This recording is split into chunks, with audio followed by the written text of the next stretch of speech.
स्मृतिपुराणानाम् आलयं करुणालयं नमामि भगवत्पादशङ्करं लोकशङ्करं शङ्करं शङ्कराचार्यं केशवं बादरायणं सूत्रभाष्यकृतौ वन्दे ಭಗವಂತೌ ಪುನಃ ಪುನಃ. ಇದು ಕಾಣಿಸ್ತಾ ಇದೆಯಮ್ಮ ನಿಮಗೆ? ಹಲೋ ಕೃಷ್ಣವೇಣಿಯವರೇ, ಕಾಣಿಸ್ತಾ ಇದೆ ಸರ್. ಓಕೆ. ಸೊ ಇವತ್ತು ಭಗವದ್ಗೀತಾ ಉಪನ್ಯಾಸಗಳು ಮಾಡ್ತಾ ಇದ್ದೀನಿ. ಓಕೆ.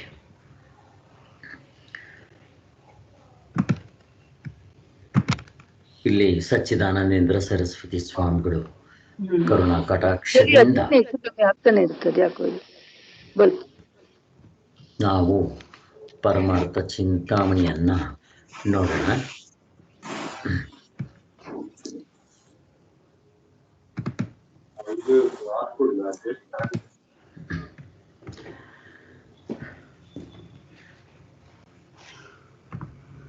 ಭಗವದ್ಗೀತೆ ಭಾಷ್ಯ.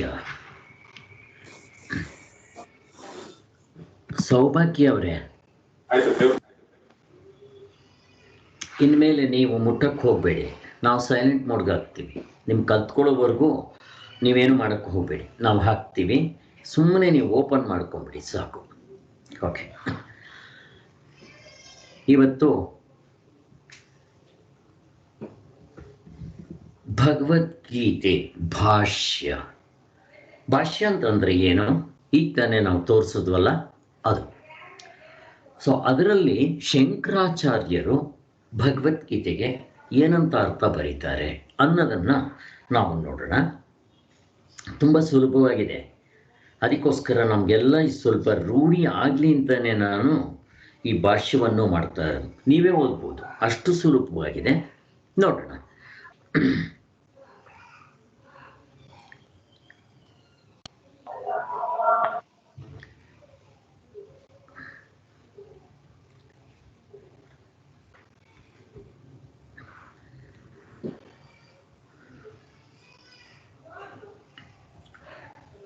ಸೊ ಹಿಂದಿನ ಸಲ ನಾವು ಮಾಡುವಾಗ ಭಗವದ್ಗೀತೆ ಉಪನ್ಯಾಸಗಳಲ್ಲಿ ಸಚ್ಚಿದಾನಂದ ಸರಸ್ವತಿ ಸ್ವಾಮಿಗಳು ಬರೆದಿರೋ ಪುಸ್ತಕ ನೋಡಿದ್ವಿ. ಅದು ಒಳ್ಳೆ ಡಿಟೆಕ್ಟಿವ್ ಪುಸ್ತಕ ಓದಂಗೆ ಹೋಗುತ್ತೆ. ಆದರೆ ಈಗ ಇದು ಅದಕ್ಕಿಂತ ಅಂದರೆ ಇದು ಕಷ್ಟ ಇರುತ್ತೆ. ಮೊದಲೇ ಎತ್ಕೊಂತಾನೆ ನಾವು ಭಗವದ್ಗೀತೆ ಉಪನ್ಯಾಸಗಳಲ್ಲಿ ಆ ಅಧ್ಯಾಯವನ್ನು ಓದ್ಕೊಂಡು, ಹಿಂದೆ ನಾವು ಭಗವದ್ಗೀತೆ ಉಪನ್ಯಾಸಗಳಲ್ಲಿ 10 ಶ್ಲೋಕಗಳನ್ನ ಮಾಡಿದ್ವಿ, ಮೊದಲನೇ ಚಾಪ್ಟರ್. ಇವತ್ತು ಭಾಷ್ಯ ಶಂಕರಾಚಾರ್ಯರಿಗೆ ಹೇಗೆ ಬರೀತಾರೆ. ಇಲ್ಲಿ ನಿಜವಾಗ್ಲೂ ಈ ಥರ ಶಂಕರಾಚಾರ್ಯರೇ ಭಗವದ್ಗೀತೆಗೆ ಏನು ಬರೀತಾರೆ ಅನ್ನೋದನ್ನು ಸಚ್ಚಿದಾನಂದೇಂದ್ರ ಸರಸ್ವತಿ ಸ್ವಾಮಿಗಳು ಪುಸ್ತಕ ಬಿಟ್ಟರೆ ಪ್ರಪಂಚದಲ್ಲಿ ಮತ್ತು ಯಾರೂ ಬರ್ತಿಲ್ಲ. ಮತ್ತು ಸುಲಭವಾಗೂ ಇದೆ. ಅದಕ್ಕೋಸ್ಕರ ನಾನು ಆ ಸ್ವಾಮಿಗಳು ಏನು ಮಾಡ್ತಾರೆ ಅಂದರೆ, ಶಂಕರಾಚಾರ್ಯ ಯಾವ ದಾಟಿನಲ್ಲಿ ಹೋಗ್ತಾರೋ ಸಚ್ಚಿದಾನಂದ ಸರಸ್ವತಿ ಸ್ವಾಮಿಗಳು ಅದೇ ದಾಟಿನಲ್ಲಿ ಉಪನ್ಯಾಸಗಳನ್ನ ಓದಿದ್ರೆ ಅದೇ ದಾಟಿಲಿ ಕರ್ಕೊಂಡು ಹೋಗ್ತಾರೆ. ಇದು ತುಂಬ ಮುಖ್ಯ. ಅದಕ್ಕೋಸ್ಕರ ಇವತ್ತು ನಮಗೆ 4ನೇ ಅಧ್ಯಾಯ ಭಾಷ್ಯ ಅಂದರೆ ಶಂಕರಾಚಾರ್ಯರೇ ಆ ಶ್ಲೋಕಗಳಿಗೆ ಅರ್ಥವನ್ನು ಬರೆದಿದ್ದಾರೆ. ನೀವು ಓದಿ, ನಿಮಗೂ ಅರ್ಥ ಆಗುತ್ತೆ. ಕಷ್ಟ ಏನಿಲ್ಲ. ಇದು ಎಲ್ಲ ಕೆಲವು ಅಧ್ಯಾಯಗಳಲ್ಲಿ ಸ್ವಲ್ಪ ಕಷ್ಟ ಇದೆ.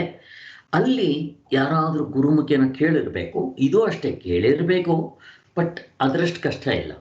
ಉದಾಹರಣೆಗೆ 2ನೇ ಅಧ್ಯಾಯ ಕಷ್ಟ ಸ್ಟಾರ್ಟಿಂಗ್ನಲ್ಲಿ, ಆಮೇಲೆ 13ನೇ ಅಧ್ಯಾಯ ಕಷ್ಟ ಇದೆ. ಆ ಥರ ಕೆಲವು ಕಷ್ಟ ಇದೆ. ಹಾಗೆ 18ನೇ ಅಧ್ಯಾಯ ಸ್ವಲ್ಪ ಕಷ್ಟ ಇದೆ. ಅಲ್ಲಿ ಪೂರ್ವ ಪಕ್ಷಿ ಇವೆಲ್ಲ ಉತ್ತರ ತಗೊಂಡು ಚರ್ಚೆ ಮಾಡ್ತಾರೆ. ಆದ್ದರಿಂದ ಸ್ವಲ್ಪ ಕಷ್ಟ ಇರುತ್ತೆ. ಇದು ಸುಲಭವಾಗಿದೆ. ಸೊ ಭಗವದ್ಗೀತೆ ಭಾಷ್ಯ 4ನೇ ಅಧ್ಯಾಯ ಜ್ಞಾನ ಯೋಗ. ಭಾಗವತ ಮತದ ಗುರು ಪರಂಪರೆ. ಈಗ 3ನೇ ಅಧ್ಯಾಯದಲ್ಲಿ ಕೃಷ್ಣ ಭಗವಂತ ಕರ್ಮಯೋಗ ಜ್ಞಾನಯೋಗ 2ನೇ ಅಧ್ಯಾಯದಲ್ಲೇ ಶುರು ಮಾಡಿದ್ರು ಅರ್ಜುನನಿಗೆ ಪ್ರಶ್ನೆ ಬಂದದ್ದನ್ನು ಉತ್ತರ ಕೊಟ್ಟಿದ್ದಾಯಿತು. ಅರ್ಜುನನ ಪ್ರಶ್ನೆ ಬಂದಿದ್ದೇನು? ಹೇ ಕೃಷ್ಣ ಭಗವಂತ, ಜ್ಞಾನದಿಂದಲೇ ಮೋಕ್ಷ ಆಗುತ್ತೆ ಅಂತ ನೀನು ಸ್ಪಷ್ಟವಾಗಿ ಹೇಳ್ತಾ ಇದ್ದೀಯ. ನನ್ನನ್ನು ಕರ್ಮ ಮಾಡುವಂಥ ಕರ್ಮದಲ್ಲಿ ಯಾಕೆ ನನ್ನನ್ನು ಬಲತ್ಕರಿಸ್ತಾ ಇದ್ದೀಯಾ ಅಂತ ಅರ್ಜುನನ ಪ್ರಶ್ನೆ. ಇಲ್ಲಿ 4 ಮಾರ್ಗಗಳು ಇಲ್ಲ. ಕರ್ಮ ಮಾರ್ಗ, ಭಕ್ತಿ ಮಾರ್ಗ, ಜ್ಞಾನ ಮಾರ್ಗ, ರಾಜಮಾರ್ಗ. ನಿಜ, 4 ಮಾರ್ಗಗಳು ಇದೆ. ಆದರೆ ನಿಮಗೆ ಮೋಕ್ಷ ಆಗಬೇಕಾದ್ರೆ ಜ್ಞಾನದಿಂದಲೇ ಮೋಕ್ಷ. ಇದು ಚೆನ್ನಾಗಿ ನಾವು ಅರ್ಥ ಮಾಡ್ಕೋಬೇಕು.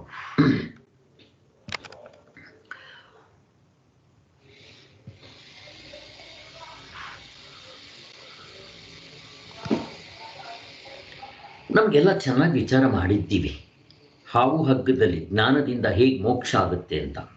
ಆದ್ದರಿಂದ ಜ್ಞಾನದಿಂದಲೇ ಮೋಕ್ಷ ಹೇಗೆ ಅಂತಂದರೆ, ಒಂದು ದೇವಸ್ಥಾನಕ್ಕೆ ಹೋಗ್ತೀರಾ, ದೊಡ್ಡ ದೇವಸ್ಥಾನ, ಮೀನಾಕ್ಷಿ ಟೆಂಪಲ್. ಅಲ್ಲಿಗೆ ಎಂಟ್ರೆನ್ಸ್ ಎಷ್ಟಿರುತ್ತೆ ಗೊತ್ತಾ? 4 ಕಡೆ ಇರುತ್ತೆ. ತುಂಬ ದೊಡ್ಡ ದೇವಸ್ಥಾನ ಅದು. ಮಿಕ್ಕಿರೋ ಕೆಲವು ದೇವಸ್ಥಾನಗಳಲ್ಲಿ 2 ಕಡೆ ಇದ್ದೇ ಇರುತ್ತೆ, ಮುಂದೆ ಒಂದು ಹಿಂದೆ ಒಂದು. ಈಗ ನೀವು 2 ಬಾಗಿಲುಗಳಿಂದ ಹೋಗಿ, ಹಿಂದೆ ಹೋಗಿ ಮುಂದೆ ಹೋಗಿ, ಅಥವಾ 4 ಉತ್ತರ, ದಕ್ಷಿಣ, ಪೂರ್ವ, ಪಶ್ಚಿಮದಿಂದ ಹೋಗಿ ಗರ್ಭಗುಡಿಗೆ ಒಂದೇ ಬಾಗಿಲು. ಹಾಗೆ ನಾವು ಸಾಧನೆ ಮಾಡಿಕೊಂಡು ಮುಂದಕ್ಕೆ ಹೋದಾಗ ನೀವು 4 ದಾರಿಗಳಿಂದನೂ ಬರಬೇಕು. ಭಕ್ತಿ ಮಾರ್ಗ ಸೇರಿಸ್ಕೋಬೇಕು. ಭಕ್ತಿ ಮಾರ್ಗ ಅಂದರೆ ಏನು? ಜಪ ಮಾಡೋದು, ಭಕ್ತಿ, ದೇವರೇ ಬೇಕು ಅಂತ ಅಂದ್ಕೊಳ್ಳೋದು ರಾಮಕೃಷ್ಣ ಪರಮಹಂಸರ ಮಾರ್ಗ.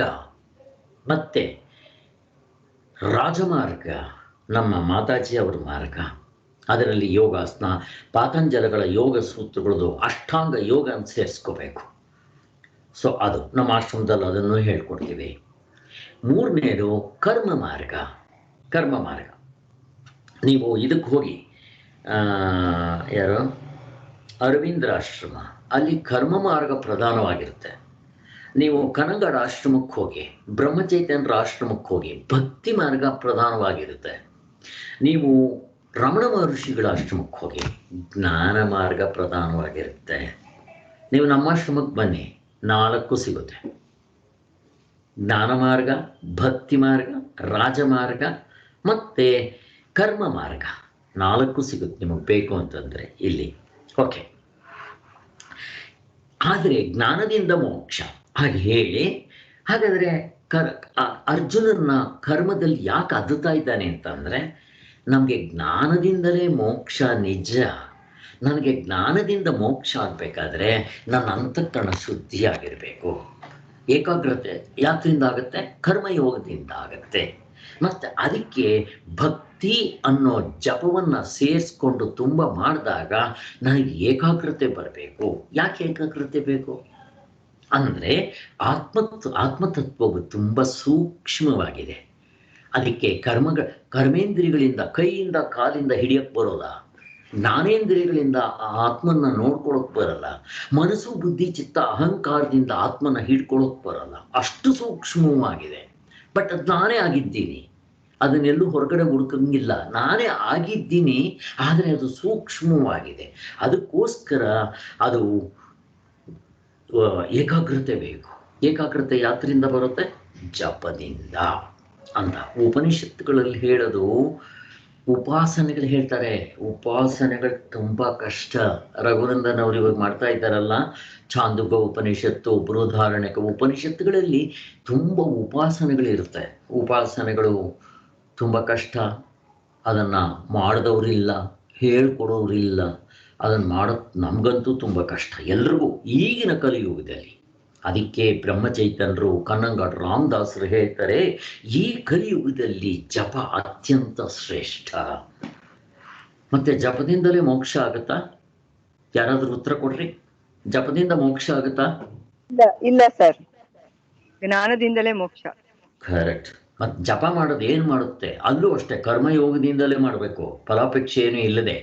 ಕೊನೆಗೆ ಏಕಾಗ್ರತೆ ಬಂದು ಅಂತಃಕರಣ ಶುದ್ಧಿಯಾಗಿ ಜ್ಞಾನದಿಂದಲೇ ಮೋಕ್ಷ ಆಗೋದು. ಬಟ್ ತುಂಬ ಸುಲಭ. ಜಪ ಮಾಡೋದು ನನ್ನ ಮೊಮ್ಮಗಳು 1 ವರ್ಷದವಳು ಹೇಳಿದರೆ ರಾಮ ರಾಮ ಅಂತ ಅನ್ನಕ್ಕೆ ಬರುತ್ತೆ. ಯಾರ ಕಷ್ಟ ಇದೆ? ಕೂತ್ರೆ ನಿಂತ್ರೆ ಎದ್ರೆ ಸ್ನಾನ ಮಾಡ್ತಾ ಇದ್ರೆ ಅಡುಗೆ ಮಾಡ್ತಾ ಇದ್ರೆ ರಾಮ್ ರಾಮ್ ರಾಮ್ ಅಂತ ಹೇಳ್ತಾ ಇರಬೇಕು. ಅಷ್ಟೇ. ಕಷ್ಟ ಇದೆಯಾ?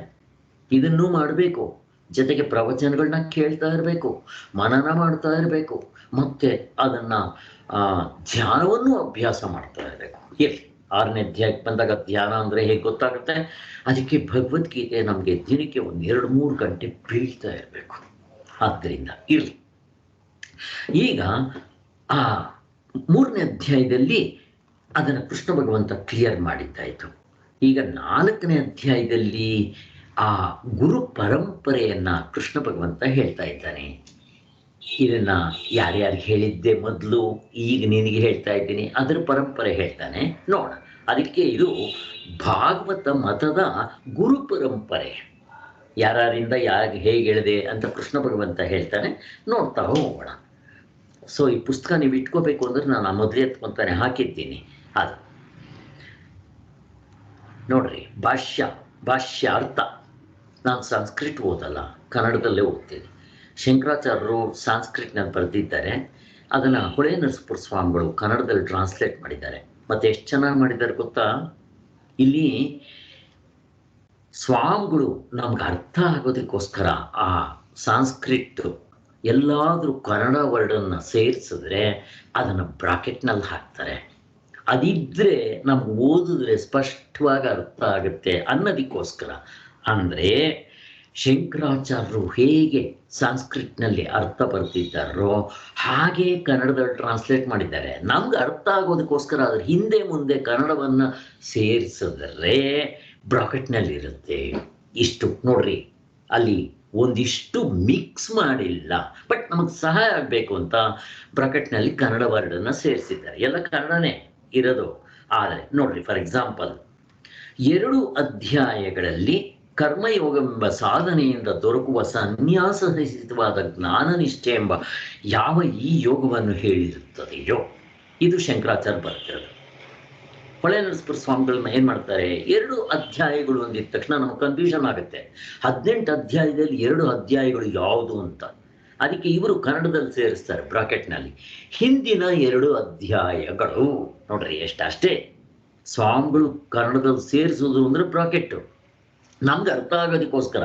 ಎಲ್ಲವೂ ಕನ್ನಡದಲ್ಲೇ ಇದೆ.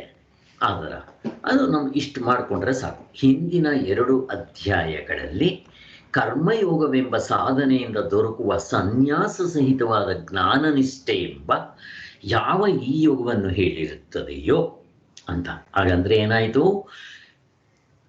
1ನೇ ಅಧ್ಯಾಯ ಅಷ್ಟು ಇಂಪಾರ್ಟೆಂಟ್ ಅಲ್ಲ. 2, 3 ಆ ಹಿಂದಿನ ಅಧ್ಯಾಯಗಳಲ್ಲಿ ಕರ್ಮಯೋಗನ ಸಾಧನೆ ಹೇಳಿತ್ತು. ಅಲ್ಲಿ ಬರೀ ಕರ್ಮಯೋಗ ಅಂದರೆ ಏನು?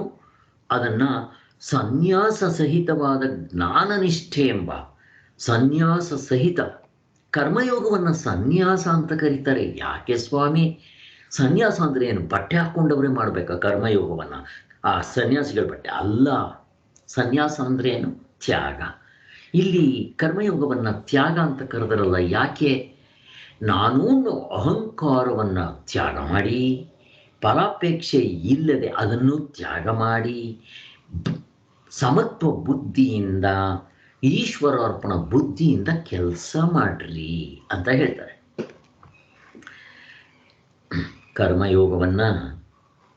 ಕರ್ಮಯೋಗ ಒಂದು ಸರಿಯಾಗಿ ಮಾಡಿದ್ರೆ 4 ಸೇರಿರುತ್ತೆ ಅದರಲ್ಲಿ. ಅದನ್ನು ಭಕ್ತಿ ಅಂತ ಕರೀತಾರೆ. ಕರ್ಮಯೋಗವನ್ನು ಭಕ್ತಿ ಅಂತ ಕರೀತಾರೆ. ಯಾಕೆ ಕರೀತಾರೆ ಭಕ್ತಿ ಅಂತ? ಈಶ್ವರಾರ್ಪಣ ಬುದ್ಧಿಯಿಂದ ಕೆಲಸ ಮಾಡೋದಕ್ಕೆ ಅದನ್ನು ಭಕ್ತಿ ಅಂತ ಕರೀತಾರೆ. ನೋಡ್ರಿ, ಕರ್ಮಯೋಗ ಅಂದರೆ ಭಕ್ತಿ ಸೇರ್ಕೊಂತು. 2ನೇದು ಯೋಗ ಅಂತ ಕರೀತಾರೆ ಕರ್ಮಯೋಗವನ್ನು. ಕರ್ಮಸು ಕೌಶಲಂ ಯೋಗ ಉಚ್ಯತೆ ಅಂತಾರೆ. ಯೋಗ ಏನು ಬಂದಿದೆ ಅಲ್ಲಿ? ಏನು ಯೋಗಾಸನ ಮಾಡೋದ? ಅಲ್ಲ. ಪಾತಂಜಲಿಗಳು ಹೇಳೋ ಸಮತ್ವಂ ಯೋಗ ಉಚ್ಯತೆ. ಮೈಂಡ್ ಬ್ಯಾಲೆನ್ಸ್ ಆಗಿ ಇಟ್ಕೊಂಡಿರ್ಬೇಕು. ತಾನಾಗೆ ಬರುತ್ತೆ. ಯಾವಾಗ? ಫಲಾಪೇಕ್ಷೆ ಇಲ್ಲದೆ ನಾನು ಅಹಂಕಾರವನ್ನು ಬಿಟ್ಟು ಮಾಡಿದ್ರೆ ಮೈಂಡ್ ಬ್ಯಾಲೆನ್ಸ್ ಆಗಿರುತ್ತೆ. ನಿಮಗೆ ಫಲಾಪೇಕ್ಷೆ ಬೇಡ. ನಾನು ಹೊಗಳಿಸ್ಕೋಬೇಕು ಅನ್ನೋದಿಲ್ಲ. ನನಗೆ ಸೀಟ್ ಹಾಕಬೇಕು, ಹಾರ ಹಾಕಬೇಕು, ಹೊಗಳ್ಬೇಕು, ನನ್ನ ಹೆಸರು ಹೇಳಬೇಕು, ಪೇಪರ್ನಲ್ಲಿ ಬರಬೇಕು, ನನಗೆ ಥ್ಯಾಂಕ್ಸ್ ಹೇಳಬೇಕು, ಚೇರ್ ಕೊಡಬೇಕು, ಹಾರ ಹಾಕಬೇಕು, ಇವು ಇಲ್ಲವೇ ಇಲ್ಲ. ಮತ್ತು ಟೆನ್ಷನ್ ಎಲ್ಲಿದೆ ನಿಮಗೆ? ಇವೆರಡನ್ನು ಮಾಡ್ರಿ, ಮೈಂಡ್ ಬ್ಯಾಲೆನ್ಸ್ ಆಗಿಬಿಡುತ್ತೆ. ಬ್ಯಾಲೆನ್ಸ್ ಅಂದರೆ ಏನು? ಮೈಂಡ್ ಯಾವಾಗಲೂ ಶಾಂತವಾಗಿರುತ್ತೆ ಅಂತ, ಏರುಪೇರು ಆಗೋದಿಲ್ಲ. ಪರಮಾತ್ಮನ ಕಂಡ್ಕೋಬೇಕಾದ್ರೆ ಮನಸ್ಸು ಶಾಂತವಾಗಿರಬೇಕು. ಶಾಂತವಾಗಿರೋ ಮನಸ್ಸಿಗೆ ಆತ್ಮನ ಕಂಡುಕೊಳ್ಳೋದಕ್ಕೆ ಸಾಧ್ಯ. ಅದಕ್ಕೆ ಕರ್ಮಯೋಗದಲ್ಲಿ ಮಾಡ್ರಿ ಅನ್ನೋದು. ಅಲ್ಲಿಗೇನಾಯಿತು? ಕರ್ಮಯೋಗವನ್ನು ಸನ್ಯಾಸ ಅಂತ ಕರೆದ್ರು, ಭಕ್ತಿ ಅಂತ ಕರೆದ್ರು, ಯೋಗ ಅಂತ ಕರೆದ್ರು. ನೋಡ್ರಿ ಹೆಂಗಿದೆ, ಜ್ಞಾನ ಅಂತಲೂ ಕರೆದ್ರು. ವಿವೇಕದಿಂದ ನಾವು ಅದನ್ನು ಮಾಡಿದ್ರೆ ನಮಗೆ ಜ್ಞಾನ ನಿಷ್ಠೆಗೆ ಯೋಗ್ಯತೆಯನ್ನು ತಗೊಂಡೋಗುತ್ತೆ. ಅದಕ್ಕೆ 4 ಸೇರಿದೆ. ಎಲ್ಲ ಯೋಗದಲ್ಲೂ 4 ಇದ್ದೇ ಇರುತ್ತೆ. ನಿಮಗೆ ಕರ್ಮಯೋಗ ನಾನು ತೋರಿಸಿದ್ದು. ಆದ್ದರಿಂದ ಈ ದೊರಕುವ ಸನ್ಯಾಸ ಸಹಿತವಾದ ಜ್ಞಾನ ನಿಷ್ಠೆ ಅಂತ ಭಗವಂತನೇ ಬರೀತಾ ಇದ್ದಾರೆ. ಆ ಯೋಗವನ್ನು ಹೇಳಿರುತ್ತದೆ 2ನೇ ಅಧ್ಯಾಯ 3ನೇ ಅಧ್ಯಾಯದಲ್ಲಿ. ಅದರಲ್ಲಿ ಏನು ಹೇಳಿದ್ದಾರೆ? ಪ್ರವೃತ್ತಿ ನಿವೃತ್ತಿ ಅಂತ 2 ಮಾರ್ಗಗಳನ್ನ ಹೇಳಿದ್ದಾರೆ. ಸೇರುವುದು ಮತ್ತು ಈ ಗೀತೆಯ ಶ್ಲೋಕಗಳಲ್ಲೆಲ್ಲ ಯೋಗವೆಂದು ಭಗವಂತನು ತಾತ್ಪರ್ಯದಿಂದ ಹೇಳಿರುವುದು ಇದನ್ನೇ. ಇಲ್ಲಿ ಯೋಗ ಯೋಗ ಅಂತ ಕರೆದಿರೋದು ಅಂದರೆ ಕರ್ಮಯೋಗ, ಇವನ್ನೆಲ್ಲ ಎಲ್ಲವೂ ಯೋಗವೇ. ಆದ್ದರಿಂದ ವೇದಾರ್ಥವು ಇಲ್ಲಿಗೆ ಮುಗಿದಂತಾಯಿತೆಂದು ಭಾವಿಸಿ ಭಗವಂತನು ಗುರುವಂಶವನ್ನು ತಿಳಿಸುವುದರ ಮೂಲಕ ಈ ಯೋಗವನ್ನು ಹೊಗಳ್ತಾ ಇದ್ದಾನೆ ಅಂತ ಅರ್ಥ ಇದೆ. ಇಲ್ಲಿ ಕರ್ಮಯೋಗ ಜ್ಞಾನನಿಷ್ಠೆ ಎರಡನ್ನೂ 2ನೇ ಅಧ್ಯಾಯದಲ್ಲಿ ಹೇಳಿಬಿಟ್ರು.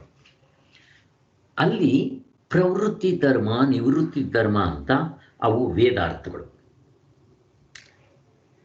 ಇದಕ್ಕೆ ಈಶಾವಾಸ್ಯ ಉಪನಿಷತ್ನಲ್ಲಿ ಭಾಷ್ಯದಲ್ಲಿ ಹೇಳಿದ್ದಾರೆ.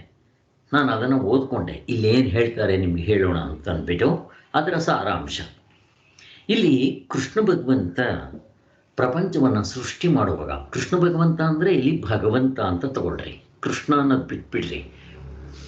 ಈ ಇದರಲ್ಲಿ ಕೃಷ್ಣ ಭಗವಂತ ಅಂದರೆ ಅವತಾರ. ಅವತಾರ ಅಂದರೆ ಏನು?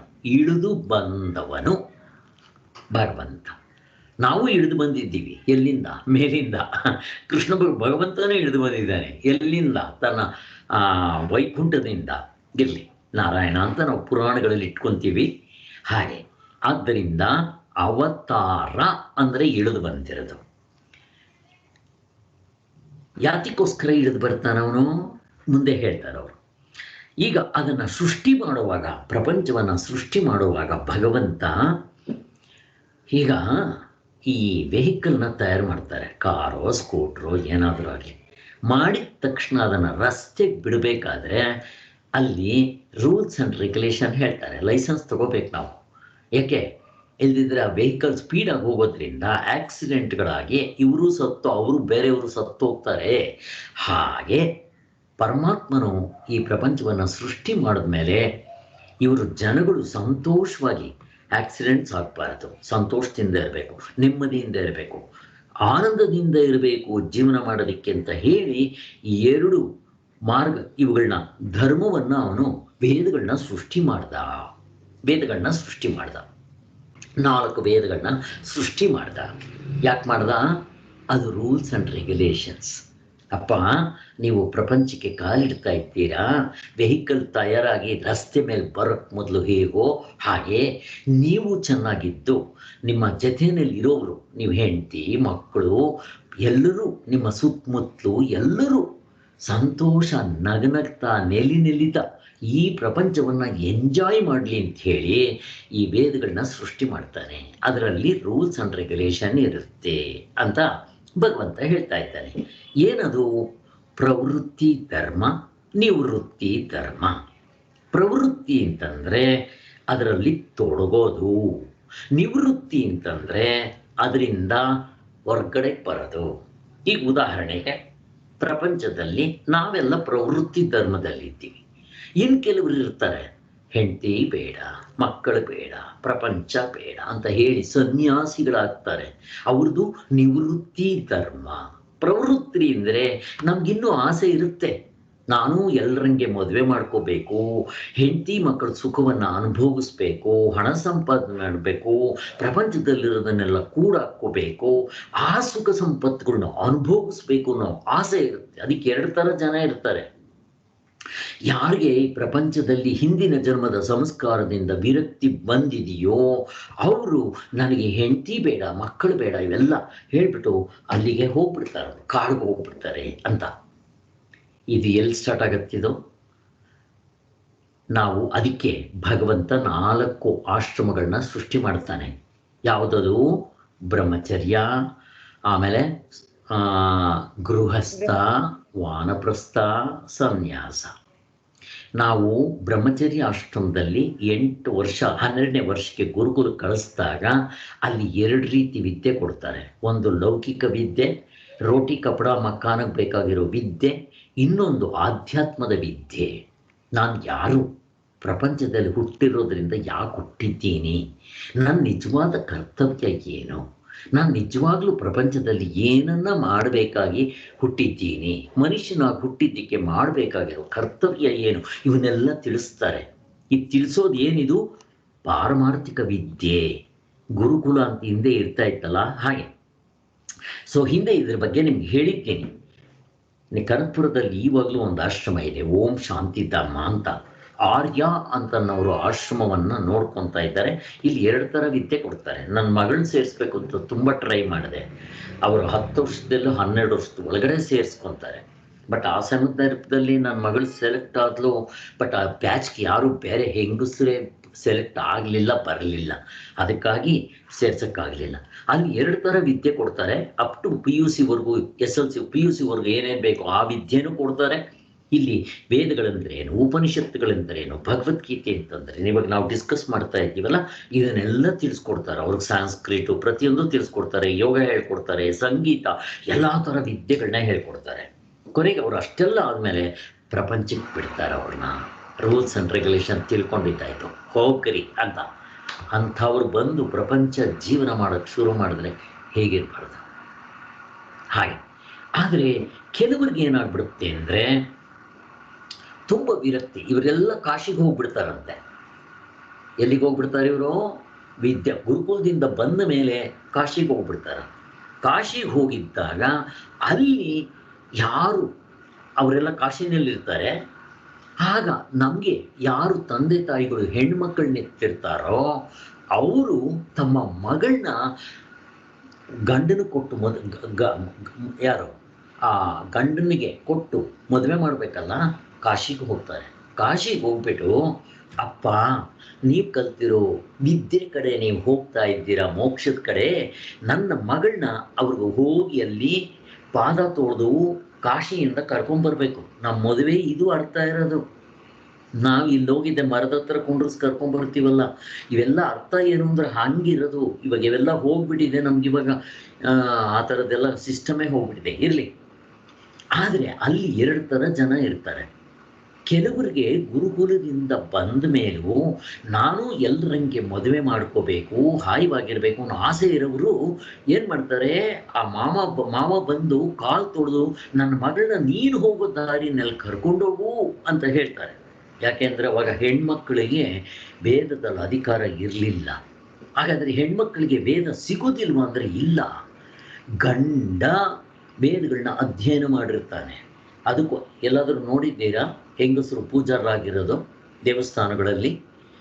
ಹೋಮ ಹವನ ಯಾಗ ಯಜ್ಞಗಳನ್ನ ಮಾಡಿಸಿದ್ದೆಲ್ಲಾದರೂ ನೋಡಿದ್ದೀರಾ? ಯಾಕೆ? ಅವ್ರ ಕೆಲವು ರಿಸ್ಟ್ರಿಕ್ಷನ್ಸ್ ಇದೆ.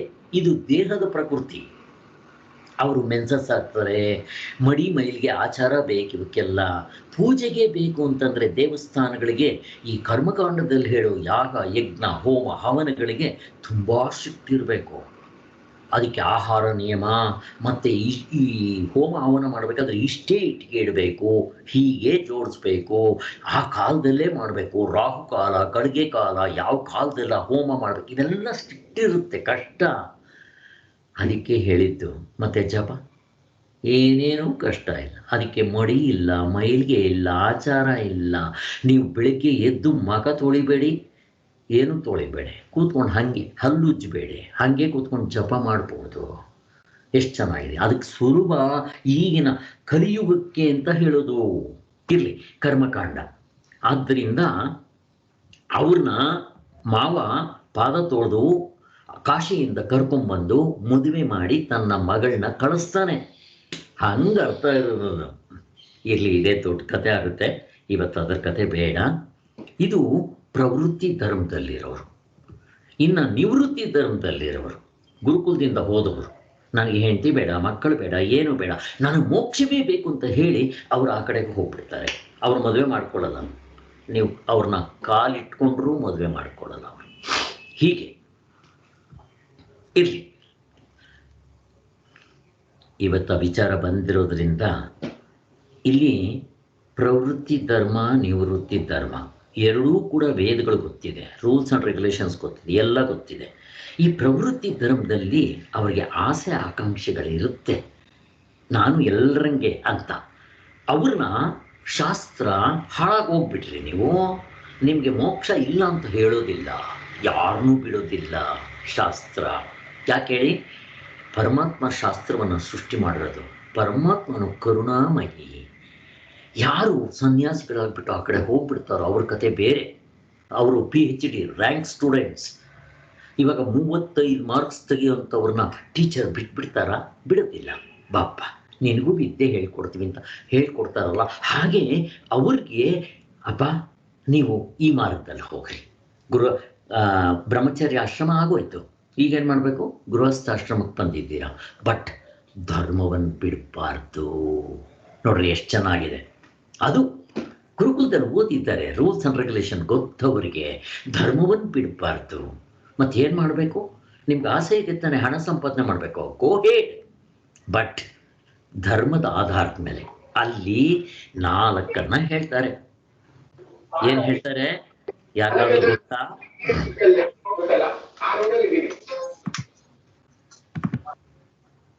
ಯಾರಿಗಾದ್ರೂ ಗೊತ್ತಾ? 4 ಹೇಳ್ತಾರೆ. ಧರ್ಮ, ಅರ್ಥ, ಕಾಮ, ಮೋಕ್ಷ. Sir correct. ನೋಡ್ರಿ, ನಾವು ಗುರುಕುಲದಿಂದ ಬಂದ್ಮೇಲೆ, ಗುರುಕುಲ ಎಲ್ರಿಗೂ ಕಾಮನ್ ಆಗಿರ್ತಾ ಇತ್ತು. ಆವಾಗ ಶೂದ್ರೂ ಹೋಗ್ಬೋದಾಗಿತ್ತು. ಇರಲಿ, ಕೊನೆಗೆ ಗುರುಕುಲಕ್ಕೆ ಬಂದ್ಮೇಲೆ, ಗೃಹಸ್ಥಾಶ್ರಮಕ್ಕೆ ಯಾರೇ ಬರಲಿ, ಬಂದಾಗ ಅವನಿಗೆ ಧರ್ಮವನ್ನು ಬಿಡಬಾರ್ದು. ಧರ್ಮ, ಅರ್ಥ, ಕಾಮ, ಮೋಕ್ಷ. ನೋಡ್ರಿ, ಇವರು ಮೋಕ್ಷಕ್ಕೆ ಹೋಗ್ತಾರೆ, ಸ್ವಲ್ಪ ನಿಧಾನ, ತೊಂದರೆ ಇಲ್ಲ, ಮೋಕ್ಷ ಸಿಗೋದು ಗ್ಯಾರಂಟಿ.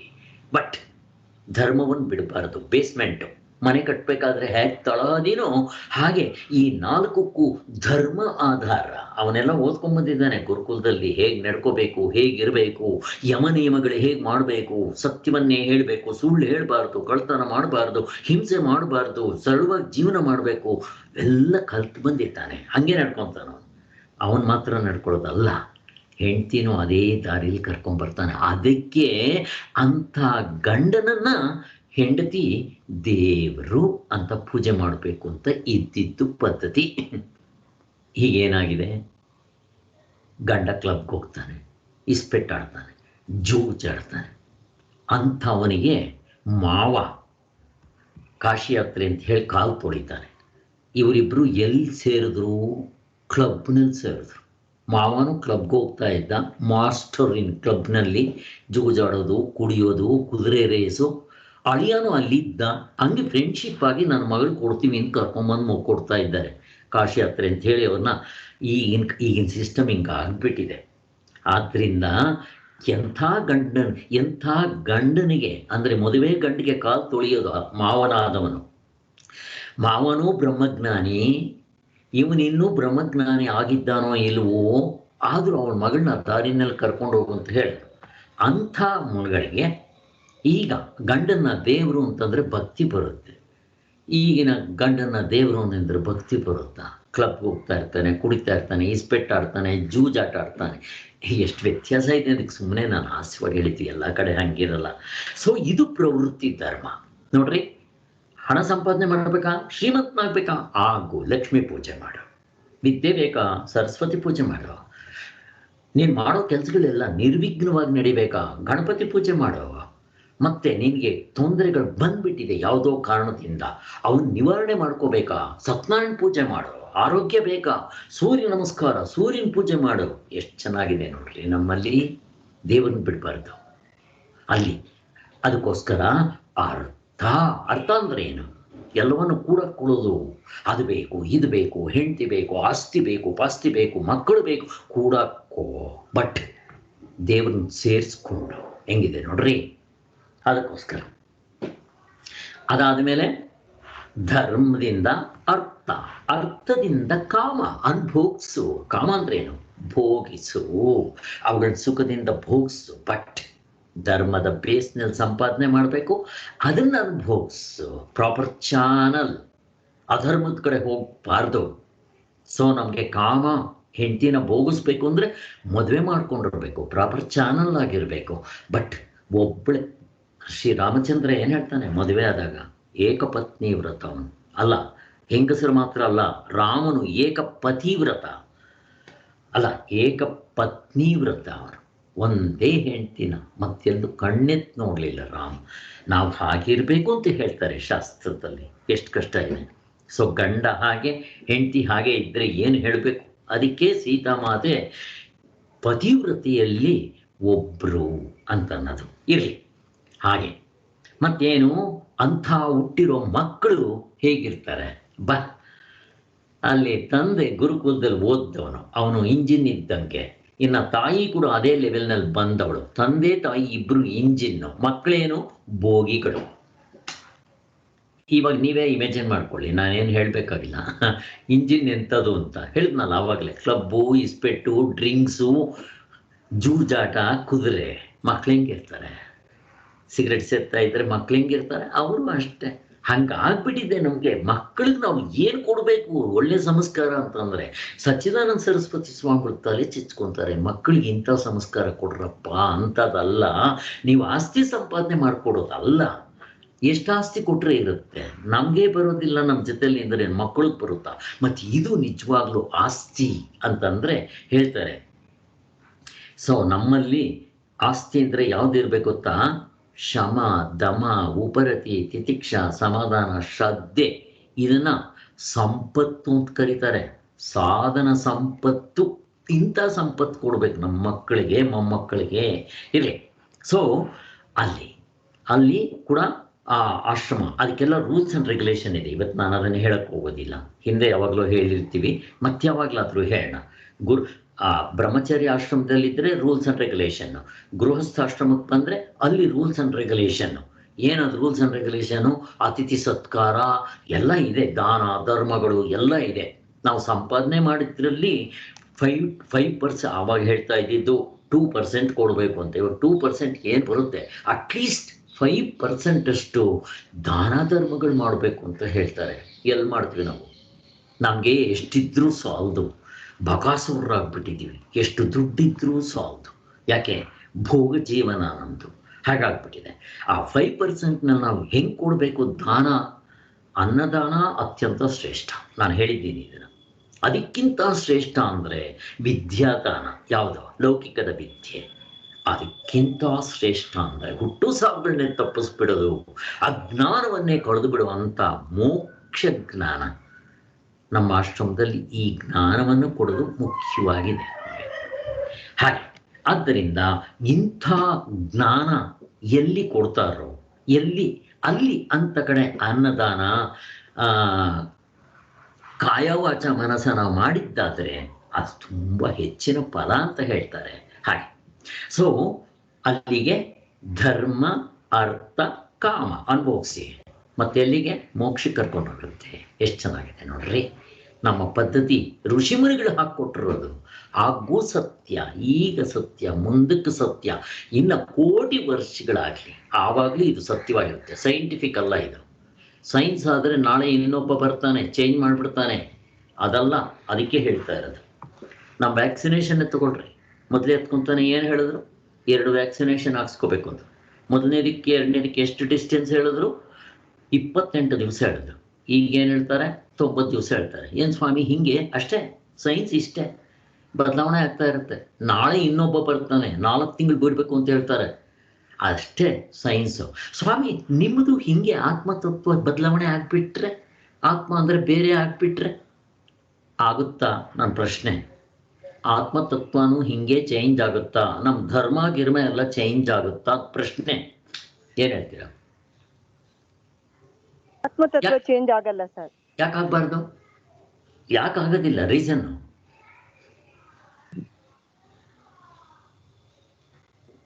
ಅದಾಗೋದಿಲ್ಲ ಸರ್. ಯಾಕೆ? ಕಾರಣ ಇದೆ ಅದಕ್ಕೆ. ಯಾಕಾಗೋದಿಲ್ಲ ನೋಡ್ರಿ. ಕೂಟಸ್ಥ ನಿತ್ಯನು ಆತ್ಮನು ಅದಕ್ಕೆ. ಹಾ, ಕೂಟಸ್ಥ ನಿತ್ಯ ಸ್ವರೂಪ, ನಮ್ದೇ ಸ್ವರೂಪ ಬದಲಾಗೋದಿಲ್ಲ ಅದಕ್ಕೆ. ನೀವು ಹೇಳ್ಬೋದು. ಯಾಕೆ ಆಗೋದಿಲ್ಲ ಅನ್ನೋದಕ್ಕೆ ಅದಲ್ಲ ಮುಖ್ಯವಾದ ಕಾರಣ. ಸೈನ್ಸ್ ಏನು ಹೇಳಿದ್ರು ಅವಸ್ಥೆ ಒಳಗಡೆ ಇರುತ್ತೆ, ಕಾಲದಲ್ಲಿ ಸಿಕ್ಕಿರುತ್ತೆ, ದೇಶದಲ್ಲಿರುತ್ತೆ. ಸಂಕುಚಿತ ಮನಸ್ಸಿನಿಂದ ನೋಡಬೇಕು, ಅದಕ್ಕೆ ಮನಸ್ಸು ಉಪಯೋಗಿಸ್ಬೇಕು, ಅವಸ್ಥೆಗಳದ್ದು ಉಪಯೋಗಿಸ್ಕೋಬೇಕು. ಆದರೆ ನಾವು ಹೇಳೋ ಆತ್ಮ ಅವಸ್ಥೆ ಒಳಗೂ ಇದ್ದಾನೆ, ಹೊರಗೂ ಇದ್ದಾನೆ. ಅವನು ಗುಣಾತೀತ, ಕಾಲಾತೀತ, ದೇಶಾತೀತ, ಕಾರ್ಯಕಾರಣ ಭಾವ ಹೊಂದೋದಿಲ್ಲ. ಅವನಿಲ್ಲದೆ ಇರೋ ಜಾಗ ಇಲ್ಲ. ಅವನು ಶಾಶ್ವತನು. ಮುಂದಕ್ಕೆ ಹೇಳ್ತಾರೆ. ಅದಕ್ಕೋಸ್ಕರ ನಮ್ಮ ಧರ್ಮ, ಆತ್ಮತತ್ವ ಮತ್ತು ಮೋಕ್ಷ, ಈ ಸ್ವರ್ಗ ನರಕಗಳು ಇವೆಲ್ಲ ಯಾವುದು ಚೇಂಜ್ ಆಗೋದಿಲ್ಲ ಅನ್ನೋದಕ್ಕೆ ಹೇಳ್ತಾ ಇರೋದು. ಇರಲಿ ಅಲ್ಲಿಗೆ. ಅದಕ್ಕೆ ನೋಡ್ರಿ, ಒಂದು ಆಶ್ರಮ ಆಯಿತು, ಬ್ರಹ್ಮಚರ್ಯ ಆಯಿತು, ಗೃಹಸ್ಥ ಆಯಿತು. ಅವನ ಮಕ್ಕಳು ಎಲ್ಲ ತಮ್ಮ ಕಾಲ ಮೇಲೆ ನಿಂತ ಮೇಲೆ ಅವನು ವಾನಪ್ರಸ್ಥಾಶ್ರಮಕ್ಕೆ ಬರಬೇಕು. ಅವಾಗ ಹಿಂಗಿರ್ಬೇಕು, ಗಂಡ ಹೆಂಡತಿ ಅಣ್ಣ ತಂಗಿ ಇದ್ದಂಗೆ ಇರಬೇಕು ಅಂತ ಹೇಳ್ತಾರೆ. ಅವರೆಲ್ಲಿ ಹೋಗ್ಬೇಕು? ವಾನಪ್ರಸ್ಥ. ವಾನ ಅಂದರೆ ಏನು? ವಾನ ಅಂತಂದರೆ ಕಾಡು ಅಂತ. ಬಟ್ ಇವಾಗ ಕಾಡ್ಗಿಡ್ಗೂ ಹೋಗೋಕ್ಕಾಗಲ್ಲ. ಅದಕ್ಕೆ ನಮ್ಮ ಆಶ್ರಮದಲ್ಲಿ ಇವಾಗೆಲ್ಲರೂ ತಮ್ಮ ರೆಸ್ಪಾನ್ಸಿಬಿಲಿಟಿ ಮುಗಿಸಿದ್ದಾರೆ. ಮಾತಾಜಿಯವರು ಅದೇ ಇದ್ದಿದ್ದು. ನಮ್ಗೆ ಆಶ್ರಮ ಯಾತಿಗೆ ಕೊಡಿಸಿದ್ರು ಅಂತ ನಾವು ಕೇಳಿದಾಗ, ನಾವುಗಳು ಮುಂದಕ್ಕೆ ಹೋದ್ಮೇಲೆ ಸಾಧನೆ ಮಾಡೋದಕ್ಕೆ ತೊಂದರೆ ಆಗುತ್ತೆ, ನಮ್ಮದೂ ಒಂದು ಜಾಗ ಇರಬೇಕು ಅಂತ ಹೇಳಿ ಆಶ್ರಮನ ಕೊಡಿಸಿದ್ರು. ಅಲ್ಲಿ ನಾವು ವಾನಪ್ರಸ್ಥಾಶ್ರಮ ಅಂತ 1 ಎಕರೆ ಜಮೀನು ತೊಗೊಂಡಿದ್ದೀವಿ. ಈಗ ನಾವು ಅದನ್ನೇ ಹೇಳ್ತಾ ಇರೋದು. ಯಾರಿಗೆ ಈ ಸಾಧನೆಗಳು ಮಾಡೋದಕ್ಕೆ ಕೊನೆಯಲ್ಲಿ ಅಟ್ಲೀಸ್ಟ್ ರಾಮಕೃಷ್ಣ ಅಂತ ಅಂದ್ಕೊಂಡು ಪ್ರಾಣ ಬಿಟ್ಟರೆ, ಸಾಯೋ ಸಮಯದಲ್ಲಿ ಮೋಕ್ಷ ಆಗದೆ ಇದ್ದರೆ ಹೋಗಲಿ, ಸಾಯೋ ಸಮಯದಲ್ಲಿ ಪರಮಾತ್ಮನ ನೆನಪು ಬಂದರೆ ಮತ್ತೆ ಮನುಷ್ಯ ಜನ್ಮ ಗ್ಯಾರಂಟಿ. ಇವು ನಮ್ಮ ಕೈನಲ್ಲಿದೆ. ಆದ್ದರಿಂದ ತನ್ನ ಏಳಿಗೆಗೆ ತಾನೇ ಶಿಲ್ಪಿ. ನಮ್ಮ ಚಿತ್ರ ನಾವೇ ಕೆತ್ಕೋಬೋದು. ಬೇಕಾದರೆ ಮನುಷ್ಯರಾಗ್ಬೋದು, ದೇವತೆಗಳಾಗ್ಬೋದು, ಅಥವಾ ಇಲ್ಲೇ ಮುಕ್ತರಾಗ್ಬೋದು, ಇಲ್ಲ ಪ್ರಾಣಿಗಳಾಗ್ಬೋದು, ದೆವ್ವನೂ ಆಗ್ಬೋದು. ಆತ್ಮಹತ್ಯೆ ಮಾಡಿಕೊಂಡ್ರೆ ಭೂತ ದೆವ್ವಗಳು ಆಗ್ತೀವಿ, ಪಿಶಾಚಿ ಆಗ್ತೀವಿ, ಏನು ಬೇಕಾದರೂ ಆಗ್ಬೋದು. ನಮ್ಮ ಕೈನಲ್ಲಿದೆ.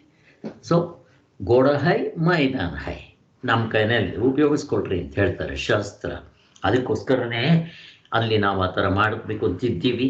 ಒಂದು 10-15 ಫ್ಯಾಮಿಲಿಗಳು ಇದ್ದರೆ ಅಲ್ಲಿ ಗಂಡ ಹೆಂಡತಿ ಏನಂತವರು ಹೋಗಬಾರ್ದು ಅಂತೇನಿಲ್ಲ. ಅಲ್ಲಿ ಅಡುಗೆ ಮನೆ ಎಲ್ಲವೂ ಮಾಡೋಣ ಅಂತಿದ್ದೀವಿ. ಸದಾ ನಮಗೆ ಆ ಜಾಗ ಅಂತೂ ಒಳ್ಳೆ 5 ಸ್ಟಾರ್ ಹೋಟ್ಲ್ ಇದ್ದಂಗಿದೆ. 40-60 ಸೈಟ್ನಲ್ಲಿರೋದು ಹೆಂಗಿರುತ್ತೆ? 3 ಎಕರೆ ಜಮೀನಲ್ಲಿ ಇದ್ಕೊಂಡು ಅವುಗಳನ್ನ ಆ ಒಂದು ಪ್ರಕೃತಿನ ಅನುಭವಿಸ್ಕೊಂಡು ಅಲ್ಲಿ ಜೀವನ ಮಾಡಿಕೊಂಡು ಸಾಧನೆ ಮಾಡೋದು ಹೆಂಗಿರುತ್ತೆ ಅಲ್ಲಿ. ಆದ್ದರಿಂದ ಅದು ಕೊನೆಗದೇನು ವಾನಪ್ರಸ್ಥ. ಅದಾದ ಮೇಲೆ ಅಲ್ಲೂ ಇನ್ನೂ ವಿರಕ್ತಿ ಬಂದ ಮೇಲೆ ಸನ್ಯಾಸಾಶ್ರಮ. ನೋಡ್ರಿ, ಸ್ಟೆಪ್ ಸ್ಟೆಪ್ ಸ್ಟೆಪ್ ನಿಧಾನವಾಗಿ ಮೇಲಕ್ಕೆ ಹೋಗಿ. ಆದರೆ ಯಾರಿಗೆ ಸನ್ಯಾಸ ಒಂದೇ ಸಾರಿ ಇದರಲ್ಲಿ ವಿರಕ್ತಿ ಇರುತ್ತೋ, ವೈರಾಗ್ಯ ಇರುತ್ತೋ, ಅವ್ರಿಗೆ ಇದರಲ್ಲಿ ಆಸಕ್ತಿ ಇರಲ್ವೋ, ಇದು ಹಿಂದಿನ ಜನ್ಮ ಸಾಧನೆ ಮಾಡಿರ್ತಾರೋ. ರಮಣ ಮಹರ್ಷಿಗಳು 8ನೇ ವರ್ಷಕ್ಕೆ ಮನೆ ಬಿಟ್ಟು ಹೋಗ್ಬಿಟ್ರು. ಹಾಗೆ ನನಗೆ ಯಾಕೆ ಬರಲಿಲ್ಲ ಅಂತ ಕೇಳಿದ್ರೆ, ನಮ್ಗೆ ಸಾಲದು, ಹಿಂದಿನ ಜನ್ಮಗಳಲ್ಲಿ ನಾವು ಮಾಡ್ಕೊಂಡಿಲ್ಲ ಅಷ್ಟೇ.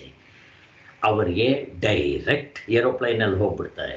ಇವರು ಹೋಗಿ ಬಸ್ನಲ್ಲಾದರೂ ಹೋಗಲಿ, ಗುರಿ ಮುಟ್ಟಿದ್ರೆ ಸಾಕು. ಅದಕ್ಕೆ ಪ್ರವೃತ್ತಿ ಧರ್ಮ, ನಿವೃತ್ತಿ ಧರ್ಮ ಎರಡೂ ಕೂಡ ಇದ್ರ ಮೇಲೆ ಹೋಗ್ತಾ ಇದೆ, ಧರ್ಮದ ಮೇಲೆ. ಆ ಥರ ಹಾಗೆ ಸೊ ಎಂಬ 2 ವೇದಾರ್ಥವು ಸೇರಿರುತ್ತೆ. ವೇದಗಳು ನೋಡ್ರಿ, ನಮ್ಮ ಎಷ್ಟು ದೇವರು ಸೃಷ್ಟಿ ಮಾಡಿದ್ರೆ ಹೀಗಿರುತ್ತೆ. ಮತ್ತು ಈ ಗೀತೆಯ ಶ್ಲೋಕಗಳಲ್ಲೆಲ್ಲ ಯೋಗವೆಂದು ಭಗವಂತನ ತಾತ್ಪರ್ಯದಿಂದ ಹೇಳಿರುವುದು ಇದನ್ನೇ. ಎಲ್ಲ ಕಡೆ ಯೋಗ ಯೋಗ ಅಂತ ಹೇಳ್ತಾನೆ. ಕರ್ಮಯೋಗ ಆಗಲಿ, ಭಕ್ತಿ ಯೋಗ ಆಗಲಿ, ಜ್ಞಾನ ಯೋಗ ಆಗಲಿ, ಎಲ್ಲವೂ.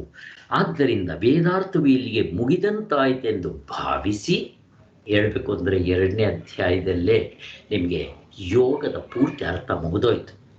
3ನೇ ಅಧ್ಯಾಯದಲ್ಲಿ ಭಗವಂತ ಹೇಳಿದ್ದ ಏನಂತ, ಒಂದು ಮೊದಲು ಎತ್ಕೊತಾನೆ ಸಂಕುಚಿತವಾಗಿ ಹೇಳ್ಬಿಡ್ತಾರೆ, ಹೇಳಬೇಕಾಗಿರೋದನ್ನ ಸ್ವಲ್ಪದ್ರಲ್ಲಿ ಹೇಳ್ಬಿಡ್ತಾರೆ 2ನೇ ಅಧ್ಯಾಯದಲ್ಲಿ. ಇನ್ನು ಮಿಕ್ಕಿರೋ 16 ಅಧ್ಯಾಯದಲ್ಲಿ ಅದನ್ನು ಎಕ್ಸ್ಪ್ಯಾಂಡ್ ಮಾಡ್ತಾ ಹೋಗ್ತಾರೆ, ಅಲ್ಲಲ್ಲಿ ಎಕ್ಸ್ಪ್ಲೇನ್ ಮಾಡ್ಕೊತಾ ಹೋಗ್ತಾರೆ. ಅದೇ ಹಾಗೆ ಅದಕ್ಕೆ ಕಾನ್ಸಂಟ್ರೇಟಿಕ್ ಮೆಥಡ್, ವ್ಯಾಸ ಪದ್ಧತಿ ಅಂತಾರೆ. ಇರಲಿ, ವ್ಯಾಸ ಅಂದರೆ ಎಕ್ಸ್ಪ್ಯಾಂಡ್, ದೊಡ್ಡದಾಗಿ ವಿಸ್ತಾರವಾಗಿ ಬರೆಯೋದು.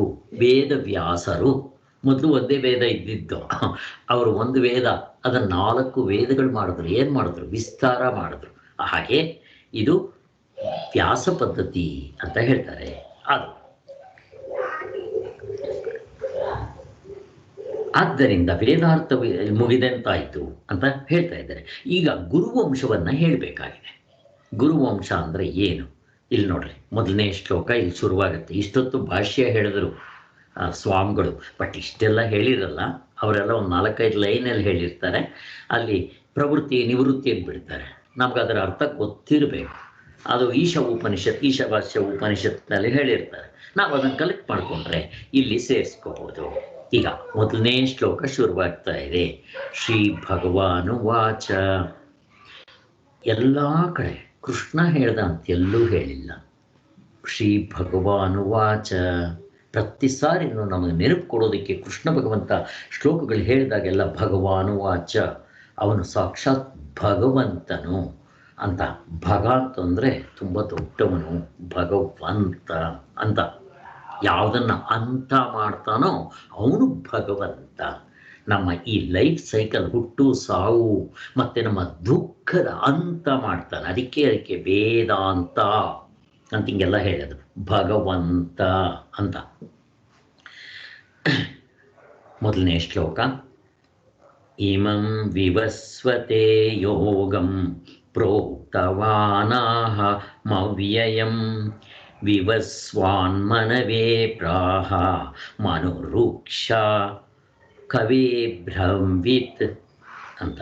ಇದರ ಅರ್ಥ ನಮ್ಗೆ ಶ್ಲೋಕ ಓದಿದ್ರೆ ಏನಾಗ ಅರ್ಥ ಆಗುತ್ತೆ, ಕನ್ನಡದಲ್ಲಿ ಓದಿದ್ರೆ ಅರ್ಥ ಆಗುತ್ತೆ. ನೋಡ್ರಿ, ಭಗವಂತನೆಂತೆಂದನು ಈ ಅವ್ಯಯವಾದ ಯೋಗವನ್ನು ನಾನು ವಿವಸ್ವಂತನಿಗೆ ಹೇಳಿದ್ದನು, ವಿವಸ್ವಂತನು ಮನುವಿಗೆ ಹೇಳಿದ್ದನು, ಮನು ಇಕ್ಷಾಕುವಿಗೆ ಹೇಳಿದ್ದನು. ಇದು ಅಷ್ಟೋಕ್ತ ಅರ್ಥ ಬರೆದರು. ಈಗ ಶಂಕರಾಚಾರ್ಯ ಅದಕ್ಕೆ ಅರ್ಥ ಬರೀತಾರೆ. ಹಿಂದಿನ 2 ಅಧ್ಯಾಯಗಳಲ್ಲಿ ಹೇಳಿದ ಯೋಗದ ಸೃಷ್ಟಿಯ ಪ್ರಾರಂಭದಲ್ಲಿ ನಾನು ಹೇಳಿದ್ನಲ್ಲ, ಬ್ರಹ್ಮದೇವ ಸೃಷ್ಟಿ ಮಾಡಕ್ಕೆ ಮೊದಲು ಭಗವಂತನು ಈ ಸೃಷ್ಟಿ ಮಾಡಿದ ತಕ್ಷಣ ಈ ಪ್ರವೃತ್ತಿ ಧರ್ಮ ನಿವೃತ್ತಿ ಧರ್ಮ ಎರಡನ್ನೂ ಮಾಡ್ದ. ಪ್ರಾರಂಭದಲ್ಲಿ ಅದು ಮಾಡಾದ್ಮೇಲೆ ಈ ಬ್ರಹ್ಮವಿದ್ಯೆಯನ್ನು, ಮೋಕ್ಷ ವಿದ್ಯೆಯನ್ನು ಸಾಕ್ಷಾತ್ ಭಗವಂತನೇ ಯಾರಿಗೆ ಹೇಳಿದ್ದು? ವಿವಸ್ವಂತನಿಗೆ. ವಿವಸ್ವಂತ ಅಂದ್ರೆ ಯಾರು? ಆದಿತ್ಯನು ಅಂತ. ಸೂರ್ಯನಿಗೆ ಹೇಳ್ದ.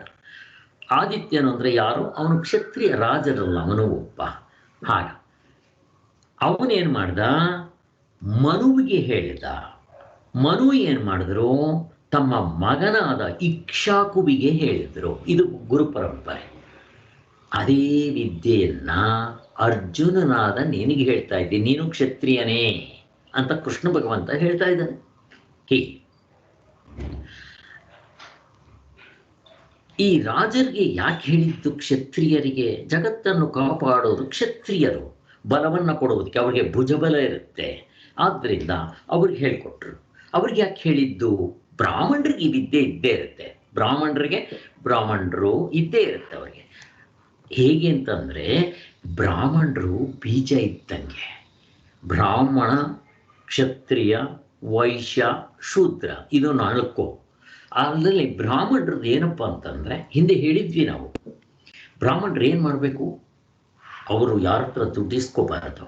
3 ಹೊತ್ತು ವೇದಾಧ್ಯಯನ ಮಾಡಬೇಕು, ದೇವ್ರ ಚಿಂತನೆಯಲ್ಲಿರಬೇಕು, ಸರಳವಾಗಿ ಜೀವನ ಮಾಡಬೇಕು. ಅವರು ಮಕ್ಕಳು ಆಗ್ಬೋದು, ಆಗ್ಬಾರ್ದು ಅಂತೇನಿಲ್ಲ, ಸಂಸಾರದಲ್ಲಿ ಇರ್ಬೋದು. ಅವರು ಪೂಜೆ ಪುನಸ್ಕಾರಗಳು ವೇದಾಧ್ಯಯನಗಳು ಮಾಡಬೇಕು, ಬಂದವರಿಗೆ ವೇದಾಧ್ಯಯನ ಹೇಳ್ಕೊಡ್ಬೇಕು. ಮತ್ತೇನ್ ಮಾಡ್ಬೇಕು ಅವರು? ಈ ಈ ಉಪನಿಷತ್ತುಗಳು ವೇದಗಳನ್ನ ಹೇಳ್ಕೊಡ್ಬೇಕು. 4 ವೇದಗಳನ್ನ ಕಲಿಬೇಕಾದ್ರೆ ಅದಕ್ಕೆ ವೇದ ಅಂಗಗಳನ್ನ ಕಲಿಬೇಕು. ಹೌದು, ಅವ್ರಿಗೆ ಗೊತ್ತಿರುತ್ತೆ. ವೇದ, ವೇದಾಂಗ, ವೇದಾಂತ ಅಂತ. ವೇದ ಅಂದರೆ 4 ವೇದಗಳು. ವೇದ ಅಂಗ ಅಂತಂದ್ರೆ 6 ಕಲಿಬೇಕಾದ್ರು.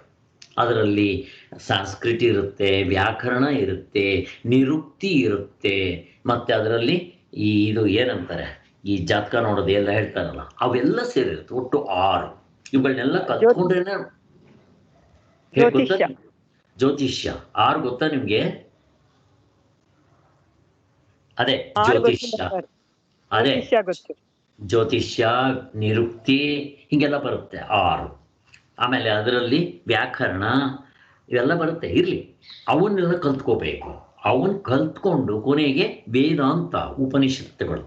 ಅದಕ್ಕೆ ನಮ್ಮಲ್ಲಿ ಶ್ರುತಿ ಸ್ಮೃತಿ ಪುರಾಣಾನಾಂ, ಶ್ರುತಿ ವೇದಗಳು, ಸ್ಮೃತಿ ವೇದಗಳು ಅಂದ್ರೆ ಅದರಲ್ಲಿ ವೇದಾಂತನೂ ಬರುತ್ತೆ, ಉಪನಿಷತ್ತುಗಳು ಬರುತ್ತೆ. ಆಮೇಲೆ ಶ್ರುತಿ ಸ್ಮೃತಿ. ಸ್ಮೃತಿ ಅಂದ್ರೆ ಮನಸ್ಸಿನಿಂದ ಬಂದಿರೋದು, ಶ್ರುತಿ ಅಂತಂದ್ರೆ ಸಾಕ್ಷಾತ್ ಪರಮಾತ್ಮನಿಂದ ಬಂದಿರೋದು ವೇದಗಳು. ಮತ್ತೆ ಸ್ಮೃತಿ ಅಂತಂದ್ರೆ ಕೃಷ್ಣ ಭಗವಂತ ತನ್ನ ಮನಸ್ಸಿನಿಂದ ಅರ್ಜುನನ್ಗೆ ಹೇಳಿರೋದು ಸ್ಮೃತಿ. ಭಗವದ್ಗೀತೆ ಮಾತ್ರ ಅಲ್ಲ, ಈವನ್ ಮನುಸ್ಮೃತಿ ಅಂತಿದೆ. ಮನು ಅನ್ನೋ ಋಷಿ ಕೆಲವು ರೂಲ್ಸ್ ಅಂಡ್ ರೆಗ್ಯುಲೇಷನ್ ಮಾಡ್ತಾನೆ, ಅದನ್ನು ಮನುಸ್ಮೃತಿ ಅಂತಾರೆ. ಅದನ್ನು ಯೋಚನೆ ಮಾಡ್ಕೊಂಡು ಹೇಳೋದು ಮನುಸ್ಮೃತಿ, ಹಿಂಗೆಲ್ಲ ಹೇಳ್ತಾರೆ. ಹಾಗೆ ಇದು ಈ ಉದಾಹರಣೆಗೆ ಕುರಾನ್, ಅದು ಒಬ್ಬ ಸ್ಮೃತಿಯಿಂದ ಬಂದಿರೋದು. ಯಾರು ಬರೆದಿರೋದು, ಯಾರು ಹೇಳಿರೋದು ಅದನ್ನು? ಕುರಾನ್ನ ಯಾರು? ಇವರು ಯಾರಪ್ಪ? ಮೊಹಮ್ಮದ್ ಪೈಗಂಬರ್. ಇನ್ನು ಇದನ್ನ ಯಾವುದು, ಈ ಬೈಬಲ್ಲು ಅಥವಾ ಇದನ್ನ ಜೀಸಸ್ ಹೇಳಿರೋದು, ಅದು ಸ್ಮೃತಿನೇ ಆಗತ್ತೆ. ಯಾರೋ ಒಬ್ರು ಹೇಳಿರೋದು, ಅದನ್ನು ಹಾಗಾಗ್ಬಿಡುತ್ತೆ. ಹಾಗೆ ಇನ್ನು ಪುರಾಣ ವೇದಗಳಲ್ಲಿರೋದು ಉಪನಿಷತ್ತುಗಳಲ್ಲಿ ಇನ್ನೂ ಸುಲಭವಾಗಿರುತ್ತೆ. ಅದಕ್ಕಿಂತ ಉಪನಿಷತ್ತುಗಳು ಸುಲಭವಾಗಿರುತ್ತೆ, ಉಪನಿಷತ್ಗಿಂತ ಭಗವದ್ಗೀತೆ ಸುಲಭವಾಗಿರುತ್ತೆ. ಇವುಗಳನ್ನೇ ಕಥೆ ರೂಪದಲ್ಲಿ ಹೇಳಿದ್ರೆ ಜನಗಳಿಗೆ ಅರ್ಥ ಆಗುತ್ತೆ ಅಂತ ಹೇಳಿ ಸತ್ಯವನ್ನು ಹೇಳಬೇಕು ಅನ್ನೋದಕ್ಕೆ ಸತ್ಯ ಹರಿಶ್ಚಂದ್ರ ಕಥೆ ಅದು ಪುರಾಣಗಳಲ್ಲಿ ಬರುತ್ತೆ. ಹಾಗೆ ಅದಕ್ಕೋಸ್ಕರ ಪುರಾಣಗಳು 18 ಪುರಾಣಗಳು, 18 ಉಪಪುರಾಣಗಳು, ಇದೆಲ್ಲ ನಮಗೆ ಗೊತ್ತಿದೆ. ಇದ್ರ ಜೊತೆಗೆ ರಾಮಾಯಣ ಕಾವ್ಯ ಅಂತ ಕರೀತಾರೆ, ಭಾಗವತವನ್ನ ಅದು ಬಂದಿದೆ, ಅದು ವೇದವ್ಯಾಸರೇ ಬರೆದಿರೋದು. ಇದೆಲ್ಲ ನಮಗೆ ಗೊತ್ತಿದೆ. ಹಾಗೆ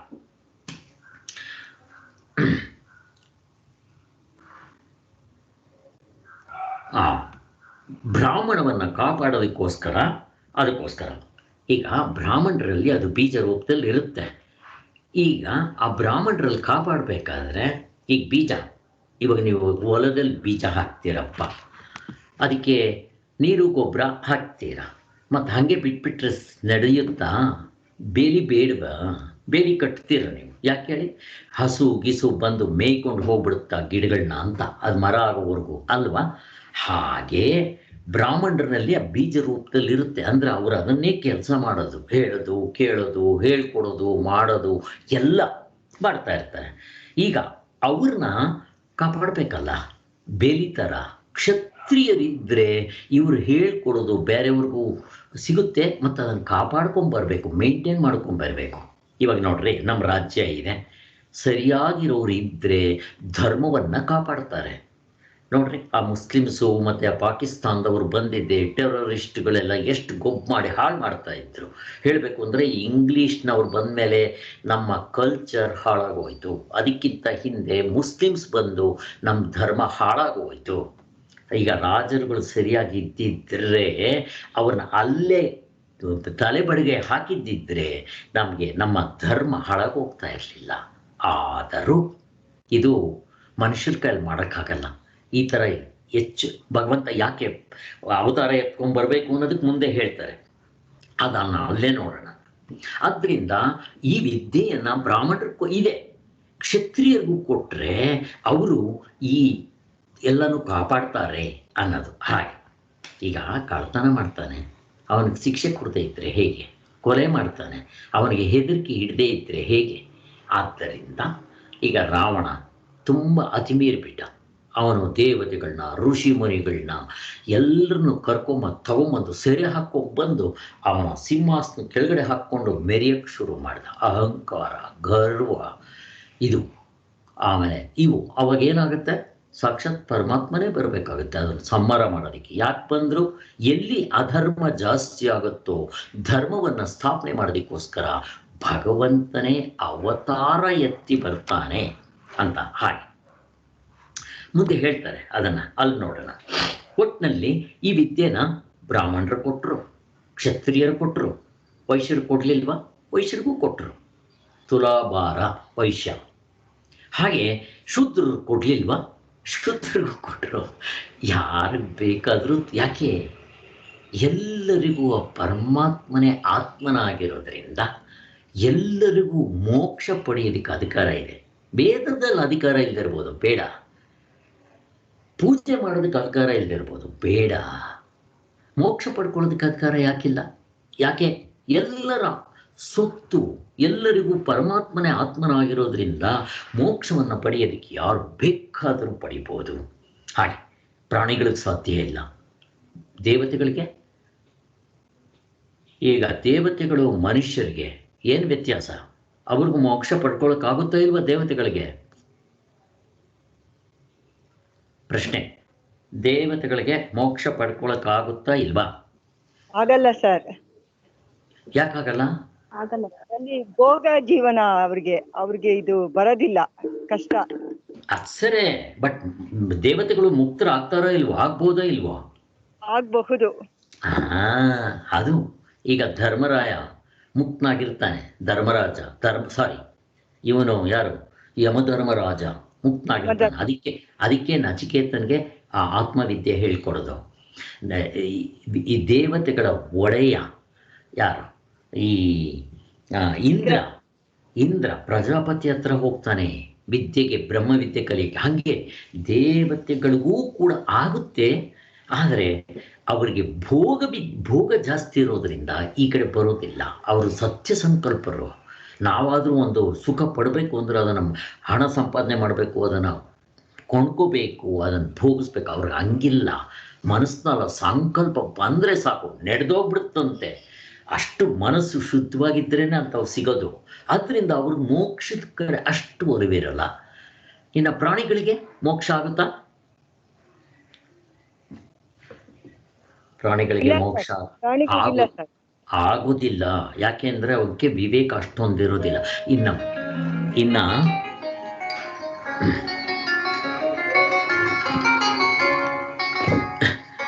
ಒಂದು ನಿಮಿಷ.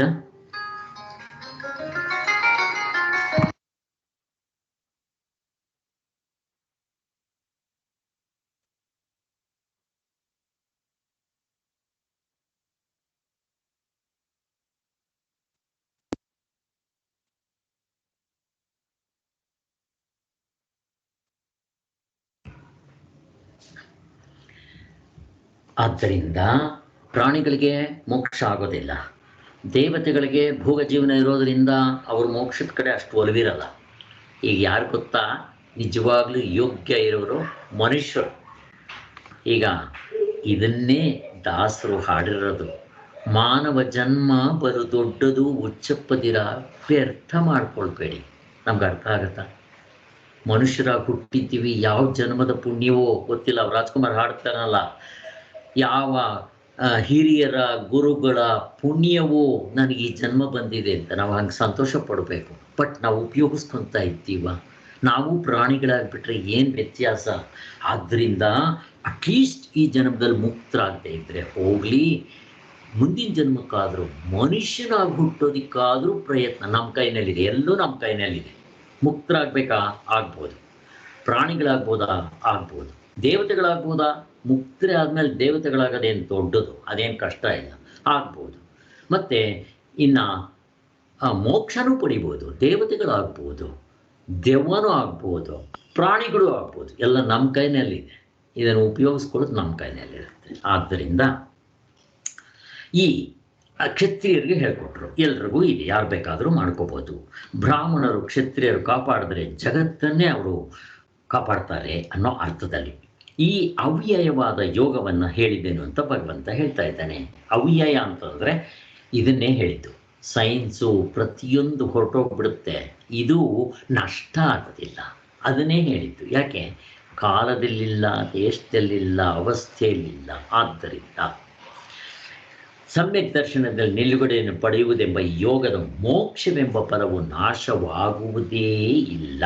ಹೀಗೆ ನಷ್ಟವಾಗದೇ ಇರೋ ಯೋಗವನ್ನು ನಾನು ವಿವಸ್ವಂತನಿಗೆ ಹೇಳಿದನು, ವಿವಸ್ವಂತನು ಮನುವಿಗೆ ಹೇಳಿದನು, ಮನುವು ಮೊದಲನೇ ರಾಜಾದ ಇಕ್ಷಾಕುವಿಗೆ ಹೇಳಿದನು.